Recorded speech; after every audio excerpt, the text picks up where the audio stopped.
Hello, ladies and gentlemen, and welcome back to the podcast. And today I'm going to go over some news and rumors that have broke over the past couple days, specifically about AEW. Now, speaking of the news, it was reported as of the other day, pretty much yesterday, that Rey Fenix, former tag team partner with the Lucha Bros, Penta, has been released from AEW. Now, a lot of media outlets were covering this story throughout the day. And it looks like what happened was that AEW seemingly pretty much removed Rey Fenix from their roster page. Now, once that happened, a lot of people got talking and starting to figure out and starting to wonder what's going on with Rey Fenix. It does seem as if Rey Fenix is actually on his way out of AEW. Now, when I found this news out initially, I'm excited. I was excited for Rey Fenix. Rey Fenix, and I've mentioned this multiple times in the past when it pertains to Rey,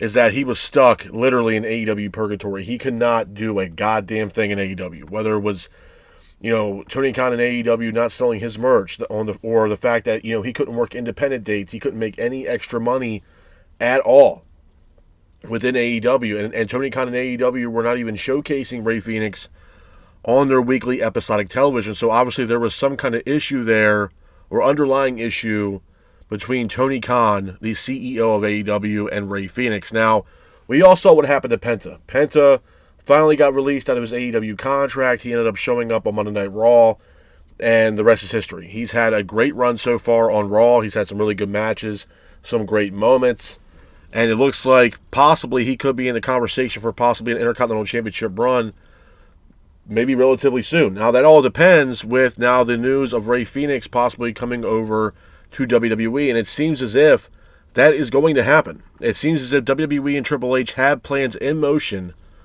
for the debut of Rey Fenix, and according to a lot of people that I've talked to and a lot of other media outlets, it looks like that debut of Rey Fenix could happen very soon. So much so that he actually could make his debut with WWE at this year's WrestleMania. Now, there's been a lot of ideas floating around for that possible debut for Rey Fenix. Prime example, there have been people that have been talking about the fact that Chad Gable has been on this excursion, trying to find different luchadors or, luchadors of the dark arts. And a lot of people are saying that we might get Rey Fenix to go up against Chad Gable. I don't know if that's going to happen. I think that's a little too soon with Rey Fenix just now, supposedly leaving AEW. My predictions for Rey Fenix would be the fact that he's most likely or could debut at WrestleMania this year, possibly teaming up with his brother Penta, maybe Rey Mysterio, to possibly take on the New Day. That could also happen, or Chad Gable and American Made. That also could happen as well. I know Rey Fenix was recently, Rey Mysterio was recently taken out from the New Day, so the New Day might incorporate themselves into some kind of feud here with, obviously, Rey Mysterio, the LWL. So it's going to be very telling to see what's going to happen with Rey Fenix. Now, a lot of people, even some people that I talked to, were kind of up in arms about this due to the fact that they don't know how this is going to pan out for Penta, which honestly confused the hell out of me. I mean, a lot of people were saying, oh, well, once Rey Fenix comes over to WWE, Penta's no longer going to have a singles run, and he's going to be joining the likes of, Rey Fenix is going to be joining the likes of Penta. We're going to have a reunite of the Lucha Bros, and they're going to run the tag team division. To be honest with you, man, with all due respect to Penta, and I think Penta could have one hell of a singles run, no doubt. But a lot of people, including myself and people that I talk to, they want to see the Lucha Bros as a tag team in WWE because there's a lot of good tag teams out there right now that people want to see the Lucha Bros go up against. Whether it's the Motor City Machine Guns, whether it's, Johnny Gargano and Tommaso Ciampa, whether it's the War Raiders, Judgment Day. There's a lot of tag teams out there that they want to see the Lucha Bros go up against. You got Angel Garza and, Legado del Fantasma. That's that team right there with, Santos Escobar and all those guys. So you have that team. You have Motor City Machine Guns, the War Raiders, Judgment Day. You have some tag teams out there, the Street Profits, that a lot of people want to see the Lucha Bros go up against. And I'm going to be honest, man, I think, a lot of people, obviously, there are some AEW elitists out there that are legitimately pissed off at the fact that AEW is losing talent, which I will talk about towards the end of the news break when it pertains to some of the talent that are possibly leaving AEW. But I think this is a good move, man. I think it's a great move for Fenix to be gone out of AEW. Obviously, there's no reason for him to stick around in AEW due to the fact of how he was treated, the fact that his brother already went over to WWE. The tag team division currently right now in AEW is absolutely atrocious at the moment. There's nothing more for them to do. And at this very moment in their career, as far as Penta and Fenix, you got to look at the longevity of their careers, man. I mean, obviously, they're going to be getting paid. They're going to get paid over in WWE. I'm not saying they weren't getting paid in AEW. But at this point, it comes down to, I think, for those two guys, is legacy and what they want to do and how they want to write, their coattails before their time is up in that ring, and they had to retire. And, with Fenix possibly joining Penta, yeah, I can see future tag team championship, belts around those guys' waist relatively soon. Whether it's on SmackDown or whether it's on Raw, whether it's them beating the War Raiders for the World Tag Team Championships or going over to SmackDown and beating DIY for their tag team titles. I mean, there's a lot of decent tag teams on the main roster right now that people want to see Fenix and Penta take on. Me specifically, I would love to see them take on Gargano and Ciampa, and especially the Motor City Machine Guns. I think those two teams alone to go up against the Lucha Brothers are going to be an absolute banger tag team matches, and I'm definitely looking forward to it. As far as the people being a little cautious with Fenix joining Penta, I don't know why, to be honest with you. Those guys came into AEW as a tag team. They're probably one of the best tag teams on the planet. And to be honest with you, I think it's a win-win for WWE to have the likes of a Rey Fenix in their locker room, and especially to help them with their tag team division right now because WWE does need it.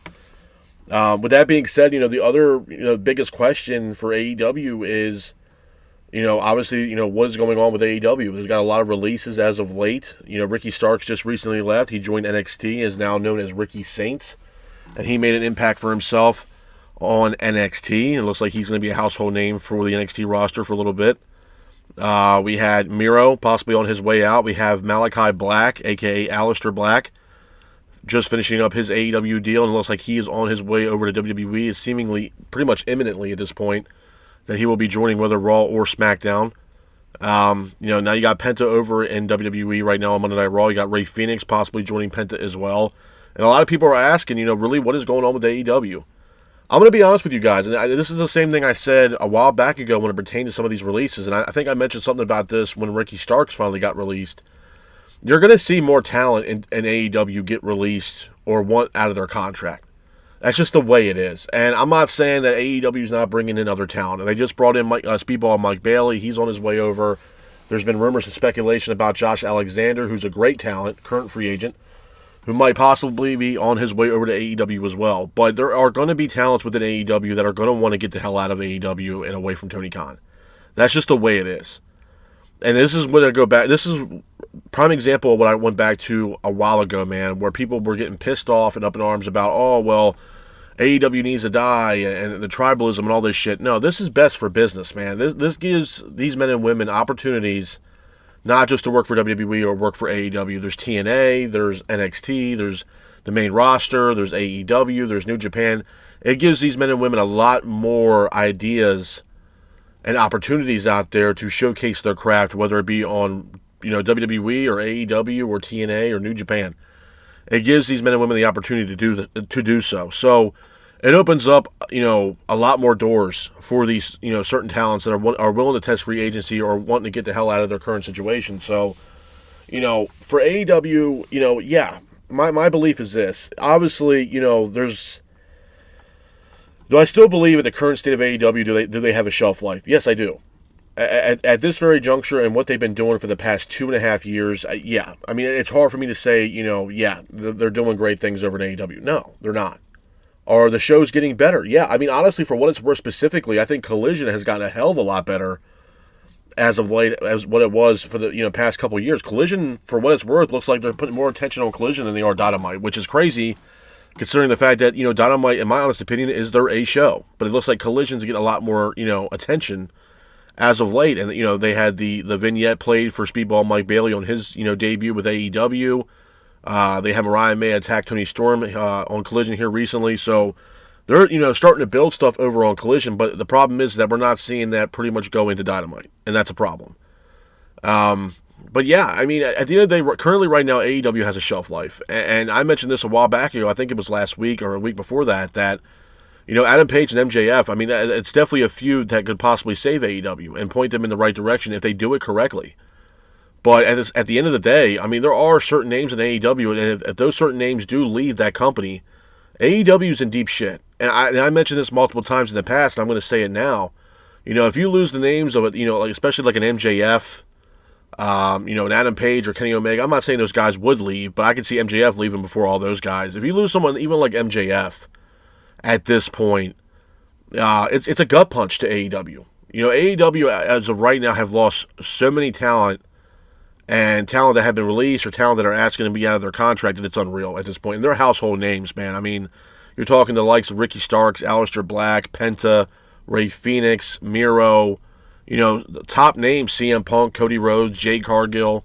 These were top names at one point within this company. Now, they are all gone, and majority of them are over in WWE right now, whether it's NXT or on the main roster. And, I say this from the jump, man. If you look at the situation with Cody Rhodes and CM Punk and what they've done since they've been with WWE, man, it's got to be a gut punch to certain talents backstage in AEW. Like, damn, bro, these guys are over here living the life over here in WWE, and right now we're over here struggling. And I mean, these people are not stupid. They understand what the hell is going on within AEW. The ratings are in the toilet. Ticket sales are down horrendously.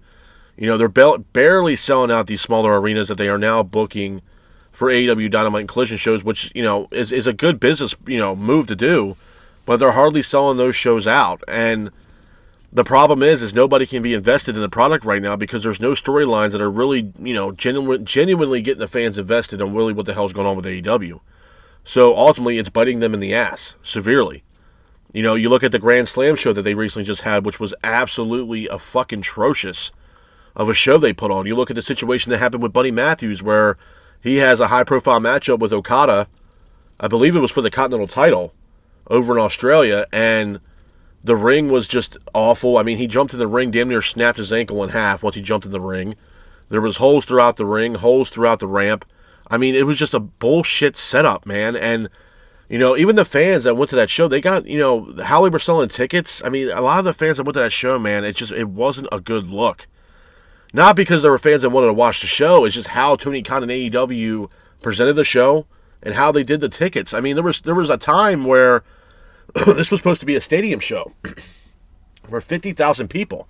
And Tony Khan wants to play it off as if, oh, no, this wasn't a pay-per-view. This was just a glorified Dynamite special. Bullshit. You're not going to get a stadium full of 50,000 people and say, oh, you know what, this is just an AEW special. That's a crock of shit. The reason why they went from saying the pay-per-view, not being a pay-per-view, to a regular show was because of the fact that they couldn't sell out that stadium and they had to move it to a smaller venue, a music theater somewhere in Australia, because they couldn't even get close, nowhere near close to selling 50,000 tickets for that show. They couldn't even scratch the goddamn surface at all.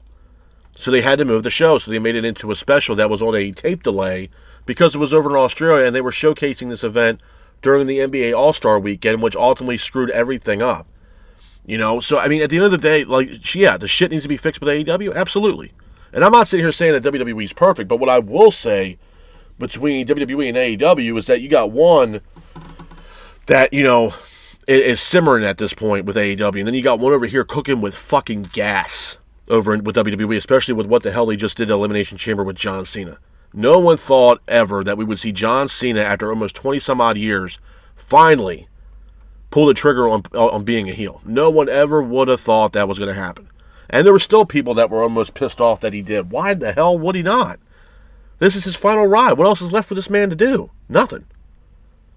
So why not get heel Cena now? Because it makes, things leading towards WrestleMania a hell of a lot interesting now, leading up to this year's WrestleMania, knowing that John Cena's heel, and John Cena's going after Cody Rhodes for that Universal title to break the record that he currently ties with the 16-time World Heavyweight Champion Ric Flair.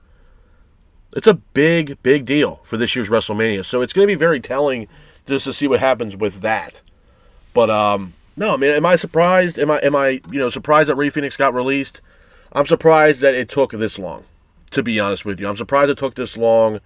It does show the pettiness a little bit from AEW and Tony Khan's side of how they were doing business with a lot of the, certain talents that were trying to get the hell out of AEW. And to be honest with you, man, like I said, I still at this very moment believe that AEW has a shelf life. Whether it's 2-3 years from now, if we continuously keep getting the shit that we're getting now, it's not going to last, man. And it's sad because at the core of it, I want this company to succeed. I really do. But I mean, they're going up against a juggernaut with WWE right now, man. And what Triple H is doing with WWE right now, man, they are miles and miles and miles and miles and miles ahead of what AEW is doing right now. Absolutely. Just with the PLEs alone and being a global brand, I mean, they're having events in Mexico City. They're having events in France once again. I mean, this is a global brand. And AEW is not. I mean, what makes them global is the fact that AEW once a year goes over to London to have All In, which that's not going to happen this year. They're not going over to London for All In. They're going to Texas in July for All In. I don't even think they're going to London at all this year, if I'm not mistaken. So that's the only thing that technically makes them global. I mean, yeah, credit they go to Canada once in a while and stuff like that, but they're not putting on pay-per-views besides All In overseas. Yeah, they had Grand Slam. Yeah, which was supposed to be a pay-per-view, and then it turned out to not be a pay-per-view because they couldn't sell fucking tickets for this show.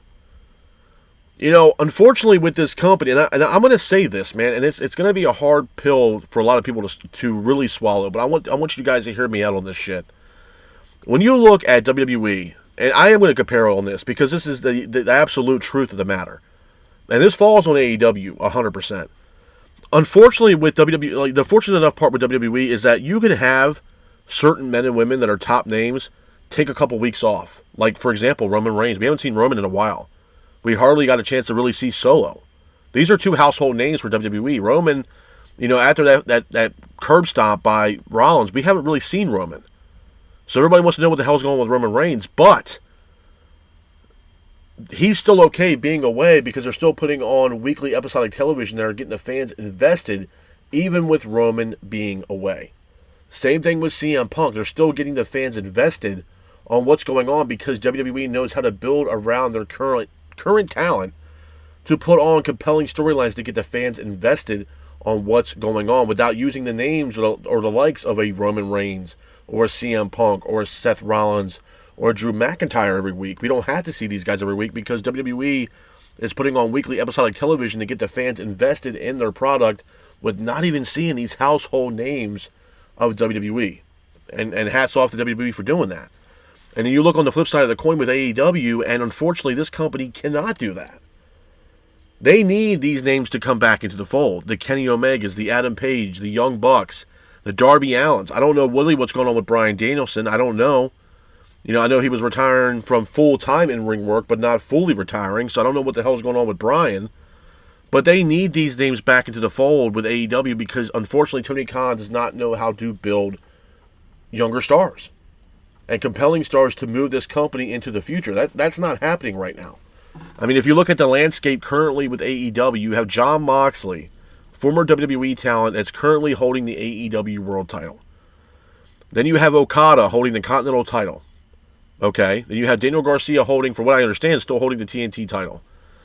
And then you look at the tag team division, and you have the Hurt Syndicate, Bobby Lashley and Shelton Benjamin, former WWE talent, holding the AEW tag team titles. And then you look at the TBS championship, and that is a former WWE talent in Mercedes Moné, a.k.a. Sasha Banks. And then you look at the AEW Women's Championship, that's also being held by a former WWE talent, being Toni Storm.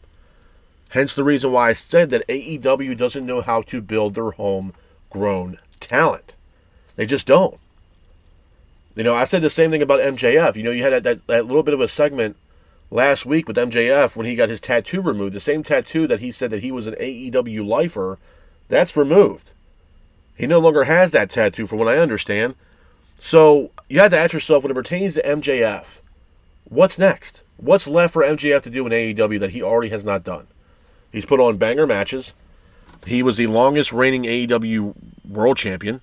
He's held that Dynamite Diamond ring since the very beginning, pretty much, since the existence of the Dynamite Diamond ring, pretty much. This guy's not going to take a demotion by, going after the Continental title or the TNT title. That's not going to happen. Or the Continental Championship. No, he wants the Triple B. So let's say, hypothetically, MJF gets another opportunity and somehow wins the AEW World title back. What's next for MJF after that? MJF is good as gone, ladies and gentlemen.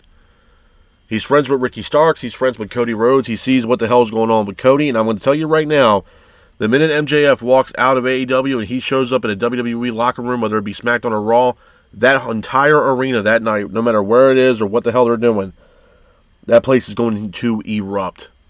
And the show's over, ladies and gentlemen. That's just the way it is, man. I mean, I hate saying that. I'm not saying, MJF's the main guy that's keeping the lifeblood in AEW. No. But how much talent can you lose that are top talent that you have in that company till it gets to a point where no one's going to give a shit no more, and you're already complaining about ticket sales now? Well, it's going to be worse once a name like MJF walks out that fucking door and he don't come back to AEW and it's over.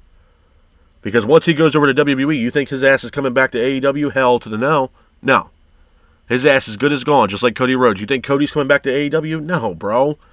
Cody right now is in the top of his game right now in WWE. He's the current Universal Champion. He's in the best storyline right now in all of professional wrestling.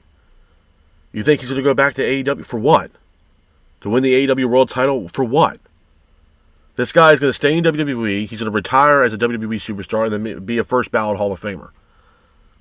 And then his career, he rides off in the sunset. He stays with the WWE family for the rest of his life, pretty much. That's all it was. And I'm not taking anything away from AEW on that. No. I mean, at the end of the day, you got to, call it like it is. If it wasn't for AEW, we wouldn't see the likes of a Cody Rhodes possibly in WWE, especially not what he's doing now, or even a CM Punk for that matter. So I will give credit where credit's due to Tony Khan for that. But, man, you want to talk about dropping the fucking ball. Honestly. I mean, you had... Christ, man, whether Cody Rhodes was going to leave AEW if the opportunity came or not, who knows? I mean, if WWE came knocking, I'm sure Cody probably was going to go. It was a very good possibility, but my God, man, CM Punk, that's the problem that people need to realize. CM Punk was Tony Khan's ace in the hole, and what I mean by that is that he was the guy to put AEW in the upper echelon of professional wrestling and be the juggernaut in professional wrestling so big and better to hopefully take down the giant, if you will, of WWE. That was his ace in the hole. And we all saw what happened with that, with the brawl-out situation with the Elite, to the incident that he had with Jack Perry at All In. All that shit boiled up to a point where, unfortunately, Tony Khan had to fire his ace in the hole. I mean, Tony Khan was pulling out the red carpet for this fucking guy. So much so, with after the brawl-out situation with the Elite, Tony Khan gives CM Punk his own show with Collision. He was going to do everything in his power to make sure that CM Punk was happy, he was accommodated, and that he didn't have to worry about a damn thing being under Tony Khan's umbrella with AEW. But that didn't happen. And Tony Khan dropped the ball with that. And for what it's worth, I think CM Punk was trying to do whatever he could after the brawl-out situation to get the fuck out of AEW. So much so that he even showed up backstage at a WWE event trying to talk to Triple H and Vince McMahon. You think he was going to go over there and just say hi? No. He was trying to look for an opportunity, man, an opening. And you can say what you want about CM Punk, but at the end of the day, since he's been back in WWE, he's been a freaking workhorse for WWE. The matches that he's had, from the strap match to the Hell in a Cell match he had with Drew McIntyre, just the match he had at Elimination Chamber, Royal Rumble. I mean, this guy is a workhorse, man. You know what I mean? So, again, you can't knock or discredit what the guy has done since he's been back with WWE. He's a household name for WWE. He always has been. He always will be. And AEW needs to do the same thing. They need to start building younger talent, bro, because unfortunately, like Rey Fenix, you're going to have those top talents that are eventually going to leave that company, and AEW is going to be in deep shit, man. I'm telling you. And even I would say even now, currently, I'm not saying they're hanging on by a thread, but I think at the end of the day, it's something where, people are desperately waiting for that change in AEW, that shot in the arm, and there's been no indication of AEW doing so or trying to change anything to bring really excitement back to the shows, man. It's a shame. It really is a shame, because if you look back on the existence of AEW, and I watched AEW since the very beginning, man, and it's those first 3 years, man, were some of the best wrestling. It was a hell of a roller coaster ride. It was some of the best stories I've seen in professional wrestling, man, and the names that walked through that door: Brody Lee, Jay Briscoe, Cody Rhodes, Sting, and the impact that Sting had on the AEW locker room and what they did for Sting on his retirement tour. That was the best retirement match I probably ever seen in my entire life. And the way they booked that and the way they had that vignette played with Sting sitting in the theater and watching some of his highlights when he was wrestling over in New Japan and wrestling, Rick Rude or wrestling, the Great Muta. And they're showing these highlights of Sting in the early days. And it was just great, man. It really was great. And him teaming up with Darby to take on the Young Bucks. It's a great match. And that's another guy, too, that AEW desperately needs back, and that's Darby Allin. Darby, I know he's trying to climb, Mount Everest, but he is somebody that is sorely missed right now with AEW.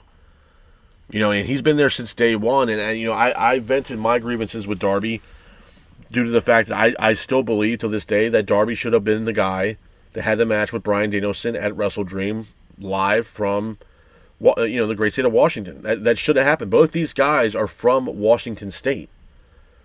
The event was taking place in Tacoma, Washington. Why are we not having the two household names, the two top guys in AEW from the state of Washington going pretty much head-to-head in a battle for the AEW World title? Why are we not getting that? No, we're getting Bryan Danielson versus Jon Moxley and the Death Rider storyline that has been literally the death of AEW. And there's been so many people that I've talked to, that I've seen doing podcast stuff that have said the same grievances, bro, that we are tired of seeing this Death Rider bullshit. It's done at this point, bro. It's not even the fact that the well has run dry. The well has run dry, and the water will never come back. It is done, bro. It is done.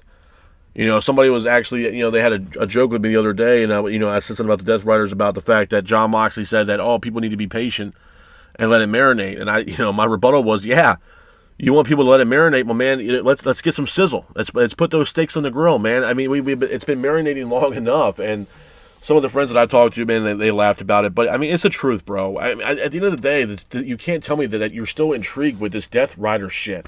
It doesn't do anything for me at all. It just doesn't. And, again, it does correlate with some of these releases, man, because, some of these people are pissed off. They're not being showcased on television. I mean, the next person I can see possibly released would be Wardlow. I think Wardlow, and I mentioned this a while back ago, that Wardlow, what I thought was on the short track list to get get the hell out of AEW and go over to WWE. I still believe that he's going to be on his way out. There's nothing for Wardlow to do, man. They ultimately destroyed Wardlow's character in AEW. Countless times. From the MJF shit to, the match he has after MJF storyline, he faces off against JD Drake, the pro wrestler that looks like Larry the Cable Guy. I mean, it's a fucking joke, man. It really is a joke. And I feel bad for Wardlow, because they could have built Wardlow up to be a powerhouse within AEW. And they dropped the ball with Wardlow. And I don't understand why. He was also probably, if not one of the part of the best storylines in AEW history. He also aligned himself up with MJF. He was a part of, I believe, Pinnacle at one point, which was a great stable, if I'm not mistaken. It's just, where is that? Who was writing? I want to know who was writing that shit, because I want that person back in the fold with AEW now. I don't give a damn who it is. That you bring that guy back, or that woman back who's writing that kind of stuff.